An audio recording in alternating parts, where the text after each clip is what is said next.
Hari ini kita melihat bagaimana sidang pertama berdoa. Mereka juga menghadapi persoalan, mereka juga diancam, mereka juga mengalami aniaya, tapi mereka juga berkemenangan. Mereka berkemenangan dan dibentuk oleh Tuhan, saudaraku. Demikian sidang akhir zaman juga harus berkemenangan. Amin, saudara. Tuhan mau memberkati kita semua. Amin. Sidang pertama adalah sidang yang berkemenangan. Sidang pertama, sidang yang berkembang dengan cepat.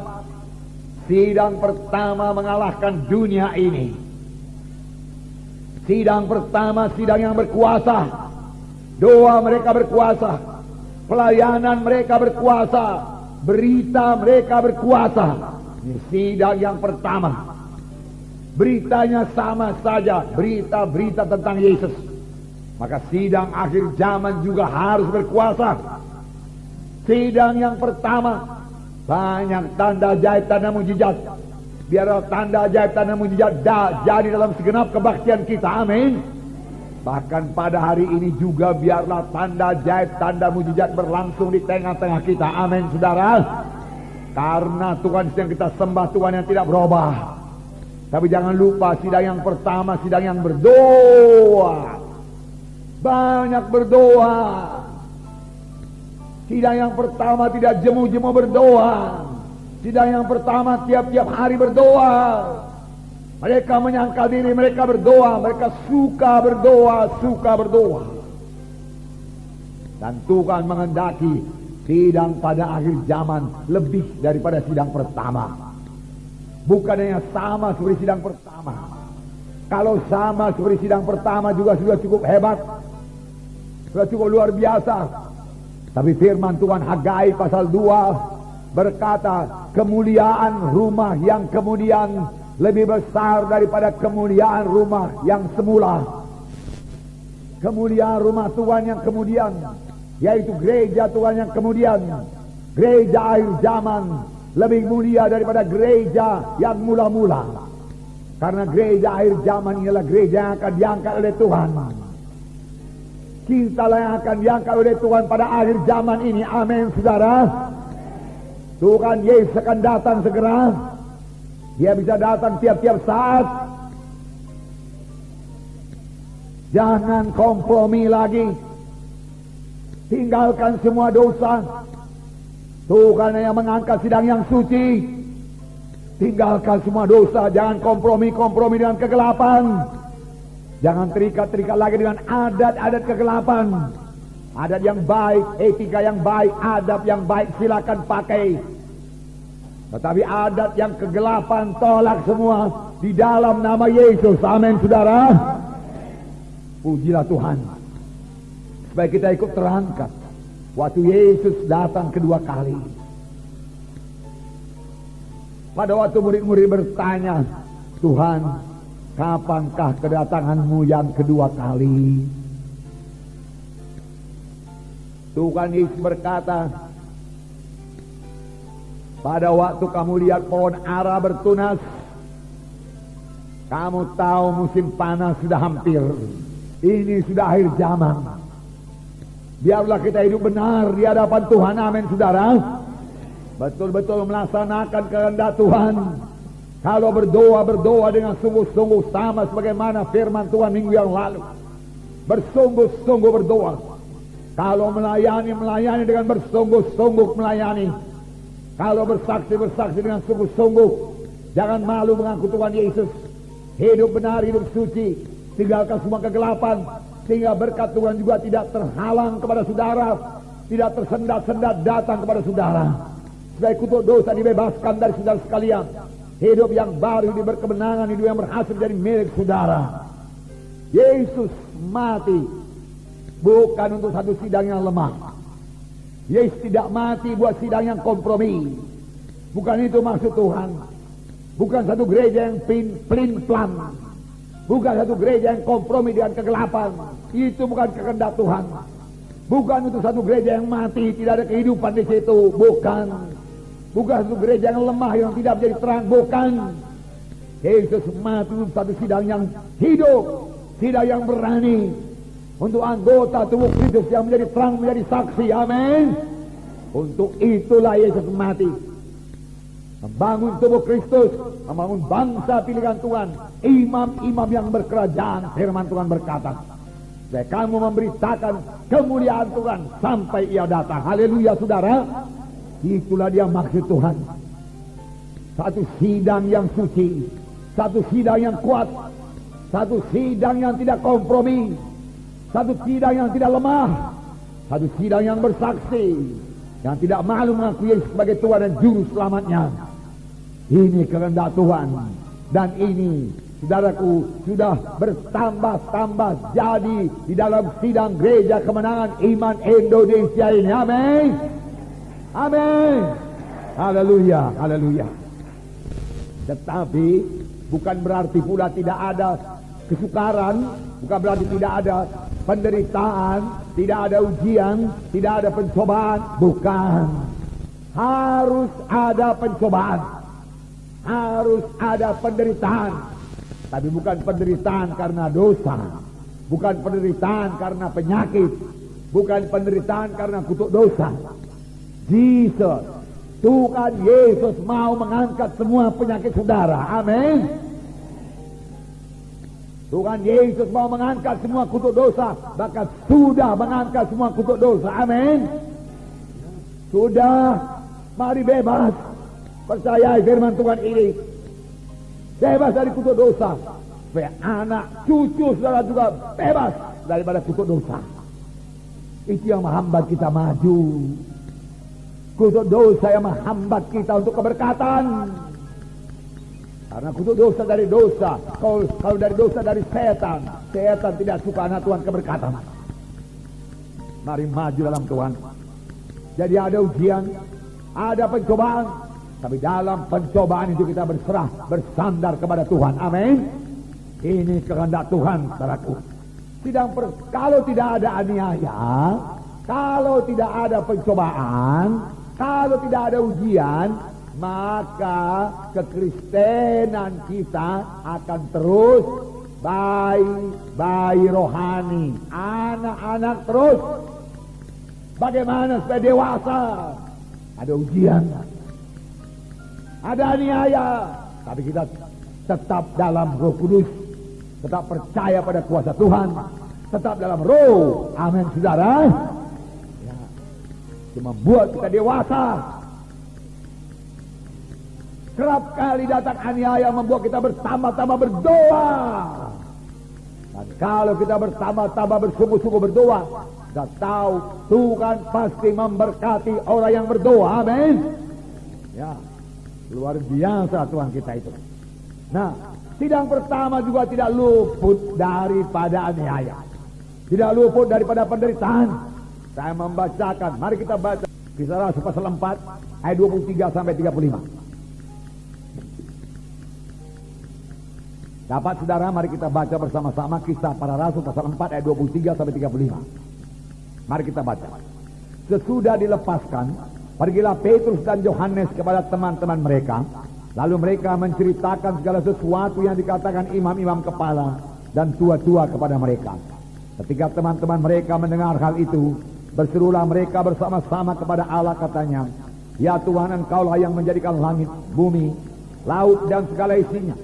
Dan oleh Roh Kudus, dengan perantaraan hamba-Mu Daud, Bapa kami, Engkau telah berfirman, mengapa rusuh bangsa-bangsa, mengapa suku-suku bangsa mereka-reka perkara yang sia-sia, raja-raja dunia bersiap-siap, dan para pembesar berkumpul untuk melawan Tuhan dan yang diurapinya. Sebab sesungguhnya telah berkumpul dalam kota ini Herodes dan Pontius Pilatus, beserta bangsa-bangsa dan suku-suku bangsa Israel melawan Yesus hamba-Mu yang kudus, yang Engkau urapi, untuk melaksanakan segala sesuatu yang telah Engkau ketentukan dari semula oleh kuasa dan kehendak-Mu. Dan sekarang ya Tuhan, lihatlah bagaimana mereka mengancam kami, dan berikanlah kepada hamba-hamba-Mu keberanian untuk memberitakan firman-Mu. Ulurkanlah tangan-Mu untuk menyembuhkan orang, dan adakanlah tanda-tanda dan mujizat-mujizat oleh nama Yesus hamba-Mu yang kudus. Dan ketika mereka sedang berdoa, goyanglah tempat mereka berkumpul itu, Dan mereka semua penuh dengan Roh Kudus. Lalu mereka memberitakan firman Allah dengan berani. Adapun kumpulan orang yang telah percaya itu, mereka sehati dan sejiwa, dan tidak seorang pun yang berkata bahwa miliknya sendiri, tetapi segala sesuatu adalah kepunyaan mereka bersama. Dan dengan kuasa yang besar, rasul-rasul memberi kesaksian tentang kebangkitan Tuhan Yesus, dan mereka semua hidup dalam kasih karunia yang melimpah-limpah. Sebab tidak ada seorang pun yang berkekurangan di antara mereka, karena mereka atau rumah menjual kepunyaannya itu, dan hasil penjualan itu mereka bawa dan mereka letakkan di bawah kaki rasul-rasul, lalu dibagi-bagikan kepada setiap orang sesuai dengan keperluannya. Puji Tuhan. Nah saudara, ini sidang pertama. Firman Tuhan berkata setelah dilepaskan. Dilepaskan dari mana ini? Mereka ditangkap oleh mahkamah agama, diadili oleh mahkamah agama, dan diancam oleh mahkamah agama. Tidak boleh kebaktian, tidak boleh bicara tentang nama Yesus. Ini tertulis dalam ayat 18. Dan setelah keduanya disuruh masuk, mereka diperintahkan supaya sama sekali jangan berbicara atau mengajar lagi dalam nama Yesus. Wah, sidang yang baru bangkit dikatakan jangan bicara dalam nama Yesus, jangan beritakan nama Yesus. Jadi apalagi yang diberitakan kalau begitu? Hanya Yesus jalan ke sorga. Amin saudara. Firman Tuhan berkata bahwasanya kalau mereka menginjil, yang mereka bawa adalah berita-berita tentang Yesus, bukan yang lain. Sampai sekarang, waktu kebaktian Natal nanti juga, berita kita adalah berita-berita tentang Yesus, bukan yang lain. Sebab berita tentang Yesuslah yang berkuasa, bukan yang lain. Berita-berita tentang Yesus itu berita yang berkuasa. Beritakan. Tapi justru itulah yang dilarang oleh mahkamah agama. Jangan bicara tentang nama Yesus. Nama yang lain boleh. Mau bicara tentang Abraham, Ishak, Yakub, Elia, Elisa, Yesaya, Yeremia, Yeskiel, tidak persoalan. Tetapi jangan Yesus. Lihat tipu daya setan. Setan juga mau supaya sekarang ini gereja sangat jarang menyebut nama Yesus. Karena nama Yesus berkuasa, amin. Nama Yesus menghancurkan setan, amin. Dalam nama Yesus ada kebebasan, amin. Dalam nama Yesus ada kemenangan, amin. Itu yang tidak disukai oleh setan. Harus kita melarang, jangan bicara dalam nama Yesus, jangan bicara dalam nama Yesus. Tetapi Petrus berkata, tidak mungkin kami mematuhi engkau. Kami tidak bisa berhenti bicara tentang nama Yesus. Tantangan kami dan kami dengar. Lalu mereka mengancam rasul-rasul. Kalau bicara tentang nama Yesus, kami penjarakan, kami tangkap engkau. Apa yang terjadi? Baru ayat 23 berkata, setelah dilepaskan pergilah Petrus dan Yohanes kepada teman-teman mereka. Lalu mereka menceritakan semuanya kepada teman-temannya. Dan ketika teman-teman itu mendengar hal tersebut, berserulah mereka bersama-sama kepada Tuhan. Lihat cara mereka cerita, cara mereka menceritakan persoalannya, bukan dengan roh yang putus harap, bukan dengan lemah-lemah. Mereka tidak berkata, saudara-saudaraku, kami ini baru dibebaskan daripada mahkamah agama, kami sudah ditawar, dan mahkamah agama berkata tidak boleh lagi bicara tentang nama Yesus. Bagaimana ini? Dia sudah dilarang bicara dalam nama Yesus. Kalau kita bicara dalam nama Yesus, kita dipenjara. Tidak mungkin lagi kita ini mengenapkan amanat agung. Tidak mungkin. Binasalah kita, nggak ada harapan, nggak ada harapan. Tidak mungkin, tidak mungkin. Mereka tidak berkata demikian. Mereka orang-orang yang menang. Mereka menceritakan, kami baru kembali daripada mahkamah agama. Dan mereka memang melarang kita memberitakan nama Yesus. Tapi kita harus mematuhi apa yang diperintahkan Tuhan kepada kita, yaitu kita harus menggenapkan amanat agung, membawa Injil ke seluruh penjuru bumi. Oleh sebab itu saudara jangan takut. Kita pasti menang. Tuhan beserta dengan kita. Tidak ada lebih besar daripada Tuhan Yesus. Begitulah mereka berkata, amin. Ya. Lalu apa yang terjadi? Nah, saudara juga jangan berkata negatif. Jangan berkata nggak mungkin. Ada penyakit, matilah saya ini karena kanker saya. Tidak. Amin, saudara. Kanker engkau tidak berkuasa. Tuhan lebih besar daripada kanker dalam nama Yesus. Tumor kecil engkau dalam nama Yesus. Bila kau jamah aku pergi engkau dalam nama Yesus. Ada ginjal, darah tinggi. Oh, tidak bisa. Tidak bisa, itu dulu manusia lama bisa kau sentuh. Ini manusia baru. Roh Kudus dalamku. Amin, saudara. Amin, saudara. Ya. Nah, itu setan penipu. Jadi lawan dia dalam nama Yesus. Ada kuasa dalam nama Yesus.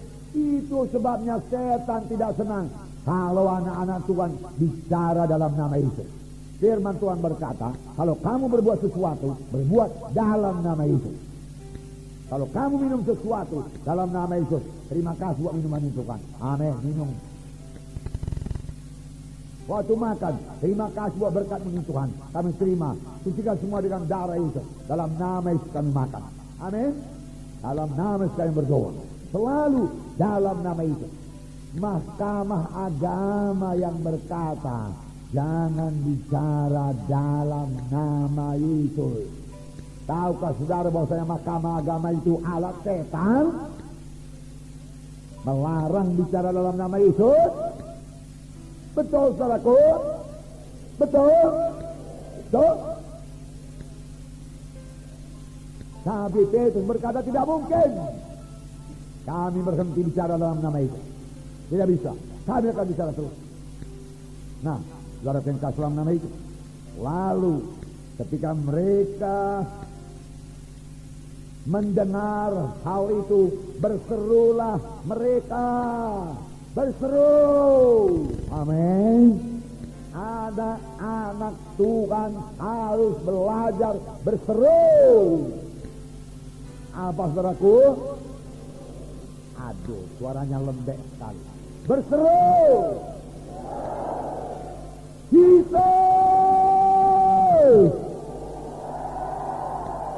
Itu berseru. Amin. Itu berseru. Enggak ada orang. Ada saatnya berdoa tenang. Ada saatnya berseru. Kalau orang sudah mau mati, berseru. Beberapa orang di rumah sakit kami lihat wajahnya sudah mengerikan, mau mati. Mulai tertarik kehidupan kita daripada dia. Kami berseru, Yesus, tolong ini jiwa, hidupkan Tuhan di dalam nama Yesus. Yesus, dan dia hidup. Amin. Hidup. Sampai sekarang dia hidup. Terlambat. Setan sudah mencekik dia. Mau membunuh. Rebut. Sentakan. Amin. Firman Tuhan. Banyak firman Tuhan berkata berseru. Berseru. Tapi inilah yang ditutup oleh gereja tradisi, supaya orang-orang jangan berseru. Kalau keadaan sudah genting, berseru. Kalau ada yang sudah hanyut, dia tidak berkata, saudaraku yang kekasih, kalau ada waktumu tolonglah saya hanyut mau mati. Hanyut mau mati. Enggak ada itu. Tolong! Kan begitu? Di sini dikatakan mereka berseru. Dan firman Tuhan buku Yeremia berkata, berserulah olehmu kepadaku, maka aku akan memberitahu kepadamu perkara-perkara besar yang tidak kau ketahui. Kuncinya apa? Berseru. Jangan lumpuh. diikat oleh roh tradisi. Saudara sudah bebas daripadanya. Amin. Amin. Haleluya. Perlu begitu di gereja. Perlu bersorak. Ada bersorak enggak tertulis dalam gereja? Ada bersorak tertulis dalam Alkitab? Ada. Efesus pasal 5. Efesus pasal 5. Menyanyi dan bersoraklah. Ayat berapa? Ayat 19. Dan berkata-katalah seorang kepada yang lain dalam mazmur, hidup puji-pujian dan nyanyian rohani, bernyanyi dan bersoraklah bagi Tuhan dengan segenap hati. Jadi menyanyi pun dengan segenap hati, bersorak juga dengan segenap hati. Haleluya. Amin. Itu bersorak dengan segenap hati. Masakan lebih menang orang yang nonton sepak bola, lebih gembira orang yang nonton sepak bola daripada anak-anak Tuhan di gereja bertemu dengan Tuhan? Kenapa nggak bisa bersorak? Orang di stadion Teladan bersorak. Masakan anak Tuhan kurang gembira? Yang sudah bebas dari dosa dan kutuk dosa? Kita lebih lagi, amin. Haleluya.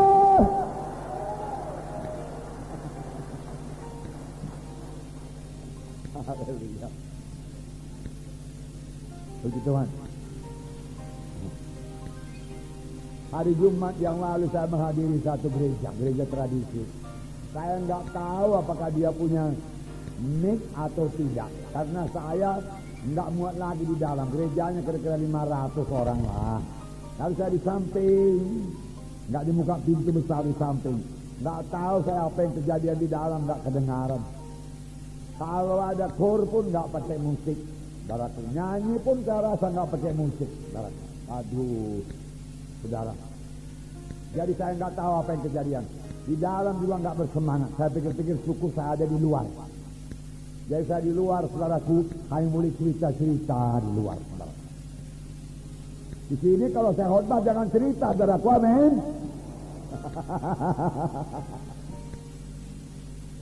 Nah, kasihan. Tidak ada musik. Kenapa? Karena katanya duniawi.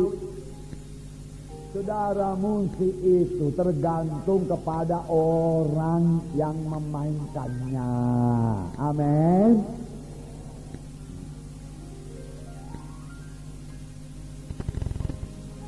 Asal jangan musik-musik yang kegelapan pula, yang sudah disiram-siram darah, dipotong ayam di situ, jangan. Itu sudah musik kegelapan namanya. Saudara, kalau yang bersih-bersih itu saudara silakan. Nggak ada disembah-sembah, silakan. Saudara silakan. Sebab dalam 2 Tawarik 5 ayat 13-14 saya bacakan pada saudara. 2 Tawarik 5 musik dipakai. 13. Lalu para peniup nafiri, para penyanyi itu serentak memperdengarkan paduan suaranya untuk menyanyikan puji-pujian dan syukur kepada Tuhan. Mereka menyaringkan suara dengan nafiri, seracap dan alat-alat musik sambil memuji Tuhan dengan ucapan, sebab Ia baik, bahwasanya untuk selama-lamanya kasih setianya. Pada ketika itu rumah itu, yakni rumah Tuhan, dipenuhi awan, sehingga imam-imam itu tidak tahan berdiri untuk menyelenggarakan kebaktian. Oleh karena awan itu, sebab kemuliaan Tuhan memenuhi rumah. Para peniup nafiri, para pemain seracap, alat-alat musik memuji Tuhan dengan ucapan, dengan nyanyian, sebab Ia baik, bahwa untuk selama-lamanya kasih setianya.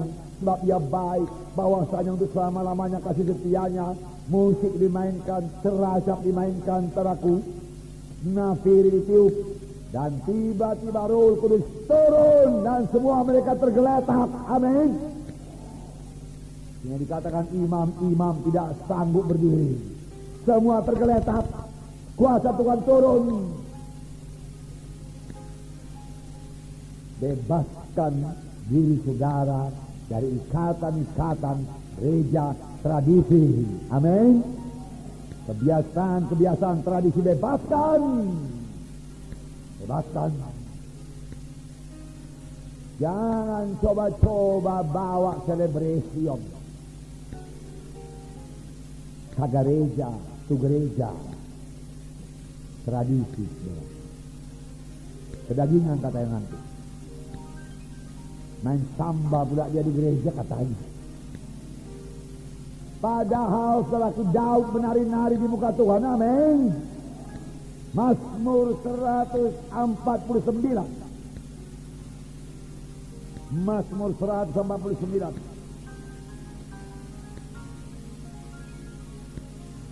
Ayat 1 mulai. Mazmur 149 ini dimulai dengan ucapan haleluya. Amin. Mazmur 150 juga dimulai dengan ucapan haleluya. Amin. Jadi haleluya itu tertulis dalam firman Tuhan. Amin. Ya. Haleluya. Nyanyikanlah bagi Tuhan nyanyian baru. Pujilah dia dalam jemaah orang-orang saleh. Biarlah Israel bersukacita atas yang dijadikannya, atas yang menjadikannya. Biarlah Bani Sion bersorak-sorak atas raja mereka. Biarlah mereka memuji-muji namanya dengan tari-tarian. Sekali lagi ayat 3 saya baca, ayat 3 dengarkan. Lihat Alkitab saudara. Biarlah mereka memuji namanya dengan tari-tarian. Biarlah mereka bermazmur kepadanya dengan rebana dan kecapi. Amin. Puji Tuhan dengan tari-tarian. Kalau nggak pandai menari, Roh Tuhan mengajak saudara menari, menari saja. Ya, tutup pintu kamar. Haleluya Tuhan. Oh, puji namamu Tuhan. Besarlah Engkau Tuhan. Haleluya. Puji namamu Tuhan. Haleluya. Haleluya. Haleluya. Haleluya. Haleluya. Amin.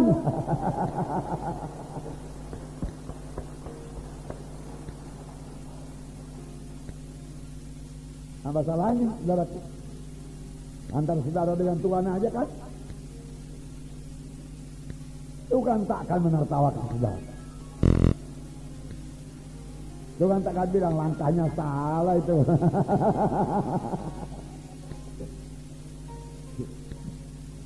Puji Tuhan.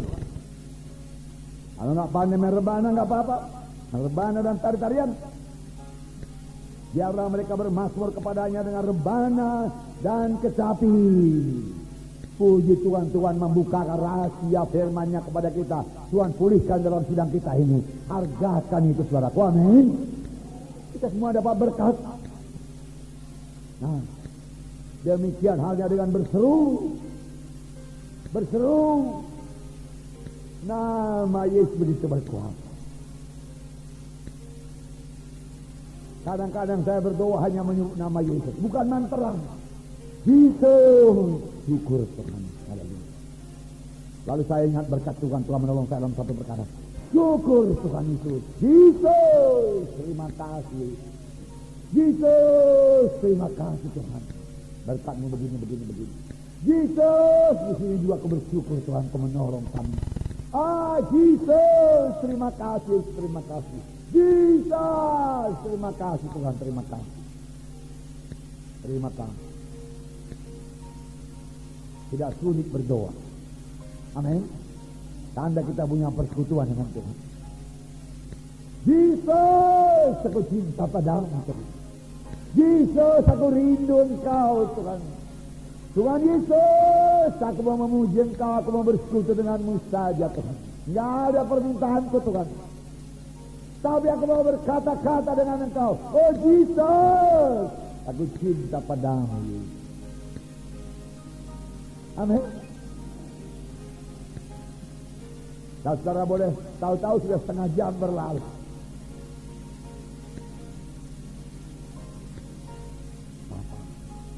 Dalam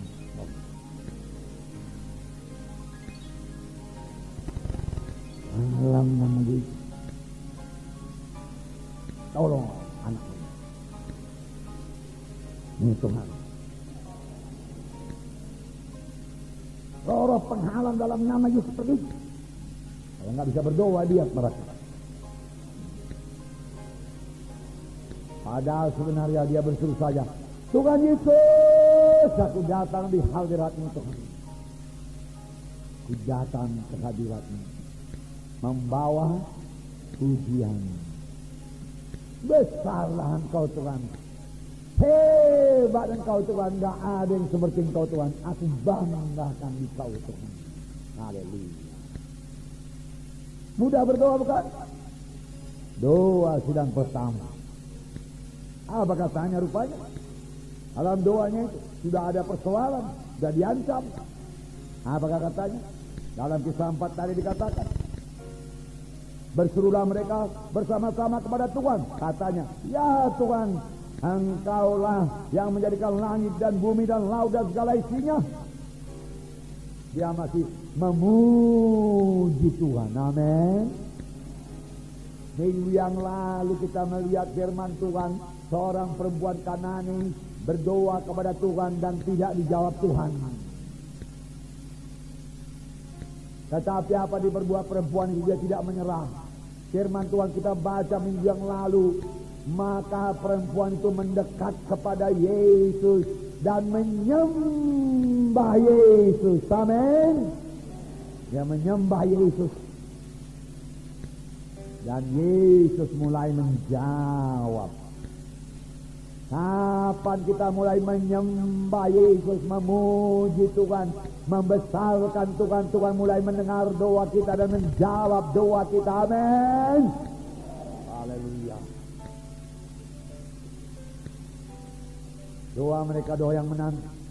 Mereka tidak berdoa, Tuhan lihatlah semuanya ini Tuhan, gak ada harapan lagi Tuhan, matilah kami sekali ini Tuhan. Jadi larang kami bicara dalam nama Yesus. Mereka yang punya kekuasaan Tuhan, kami ini gak apa-apa Tuhan, belalang-belalang kami ini Tuhan. Tuhan matilah kami sekali ini. Enggak demikian. Amin. Tidak demikian. Nah, mereka berdoa dengan berkemenangan. Mereka berseru, Tuhan, dia katakan, Engkaulah Tuhan yang menciptakan langit, bumi dan laut dan segala isinya. Wah, luar biasa. Tuhan, Engkau Tuhan yang besar, Engkau bisa menyelesaikan persoalan ini. Engkau bisa menyelesaikan persoalan ini.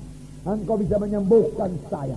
Pada waktu saudara berdoa, percayakah saudara bahwasanya Tuhan Yesus sanggup menolong saudara? Apapun penyakit saudara, apapun persoalan saudara, percayakah saudara Tuhan bisa menyelesaikannya? Itulah yang akan jadi. Amin. Haleluya. Mereka juga demikian saudara. Apalagi mereka berdoa bersehati semuanya. Entah berapa banyak saya tidak tahu. Karena pada waktu ini yang sudah selamat barangkali sudah 10.000 orang. Karena 3.000 orang pada hari Pentakosta. Dan 3.000 orang ini memberi diri mereka dibaptis. Mereka memberi diri dibaptis 3.000. Nanti sore ada baptisan air. Beri diri saudara dibaptis. Saya bebas daripada ikatan-ikatan. Bebas daripada manusia lama. Saudara lihat berita iman saudara nanti saja dibaca, saya ceritakan kepada saudara. Ada seorang di situ yang putus sekolah. Dia tidak bisa membiayai studinya lagi. Kalau dia mulai menjadi anak nakal, turun ke jalanan, ikut-ikut judi, SD dan lain sebagainya. Tetapi semoga dia mendengarkan Injil Tuhan. Terus ikut kebaktian KKS, training. dan memberi diri dibaptis. Dan dia bersaksi sudah dibaptis, maka saya bebas dari judi, bebas dari kemalasan, timbul semangat saya. Saya berani masuk sekolah, walau orang tua saya tidak sanggup membiayai. Saya tarik beca, dia katakan. Dan saya memberikan persepuluhan saya, dia katakan. Berapalah persepuluhan tukang becak, penarik becak. Tapi persepuluhan tak persepuluhan. Persepuluhan satu orang jumlahnya 2.000 rupiah satu minggu. Persepuluhan orang lain jumlahnya 200.000 satu minggu. Tapi di hadapan Tuhan yang 2.000 dan 200.000 itu sama-sama saja nilainya, karena sama-sama persepuluhan. Persepuluhan tetap persepuluhan. Kita katakanlah persepuluhan saya 50.000 satu minggu. Persepuluhan saudara 5.000. Harganya, berkatnya di hadapan Tuhan sama saja, karena sama-sama persepuluhan. Bahkan kalau saya berikan 40.000 dan saudara berikan 5.000, karena memang persepuluhan saudara 5.000, padahal seharusnya persepuluhan saya 50.000, tapi saya hanya memberikan 40.000, maka saya tidak akan diberkati Tuhan. Saudara yang diberkati Tuhan, amin. Karena saudara sudah mengenakan persepuluhan, sedangkan saya belum. Walau jumlahnya lebih banyak, begitulah adilnya Tuhan, amin. Dan ceritanya itu berkata dia berikan persepuluhan, dia dapat beasiswa, dia menyelesaikan studinya, kemudian dia masih itu kita rema, karena dia kepingin orang lain juga dapat pertolongan. Apakah yang lebih indah daripada menolong orang lain, saudaraku? Hidup saya sangatlah bahagianya, sangat bahagia. Memang saya bahagia dengan istri yang diberikan Tuhan kepada saya, dengan anak-anak yang diberikan Tuhan kepada saya. Puji Tuhan, saya bersyukur kepada Tuhan. Saudara, tapi tahukah saudara apa yang membuat saya bahagia? Banyak jiwa-jiwa berubah hidupnya dalam pelayanan saya. Banyak jiwa-jiwa selamat dalam pelayanan saya, amin saudara. Walaupun saya menanggung banyak aniaya, banyak catat, banyak fitnah, luar biasa banyaknya, apalagi dalam permulaan sidang ini. Luar biasa.